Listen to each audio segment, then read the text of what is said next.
ఆస్తి వివాదాలకు సంబంధించి ప్రాపర్టీ కేసెస్ ఎక్కడ ఫైల్ చేయాలి?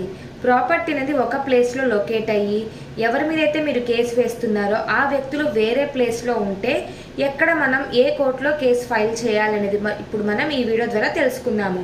సివిల్ ప్రొసీజర్ కోడ్ సెక్షన్ 16 ప్రకారం ఇమ్మూవబుల్ ప్రాపర్టీకి సంబంధించి ప్రాపర్టీ ఎక్కడ లొకేట్ అయి ఉంటుందో అక్కడ మాత్రమే కేసు అనేది ఫైల్ చేయాలి. ఎలాంటి సందర్భాల్లో ఫైల్ చేయాలి?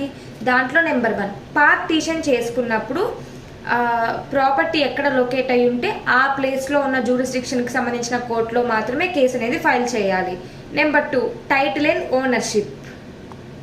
నెంబర్ 3, ఆస్తి స్వాధీనం చేసుకున్నప్పుడు అంటే పొజిషన్ తీసుకున్నప్పుడు మనం ప్రాపర్టీ ఎక్కడ లొకేట్ అయి ఉంటే అక్కడ మాత్రమే కేసు అనేది ఫైల్ చేయాలి. నెంబర్ 4, సేల్ చేస్తున్నప్పుడు, ఫోర్ క్లోజర్స్ చేస్తున్నప్పుడు ప్రాపర్టీ ఎక్కడ లొకేట్ అయి ఉంటే అక్కడ మాత్రమే కేసు అనేది ఫైల్ చేయాలి.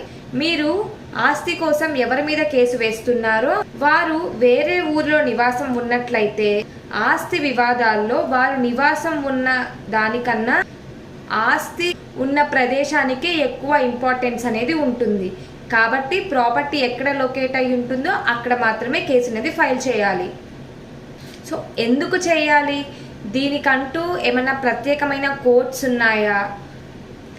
ప్రాపర్టీ విలువకు సంబంధించి ఈ విలువకి ఈ కోర్టులో ఫైల్ చేయాలి అనేది ఏమైనా ఉందా అనేది నెక్స్ట్ వీడియో ద్వారా తెలుసుకుందాము.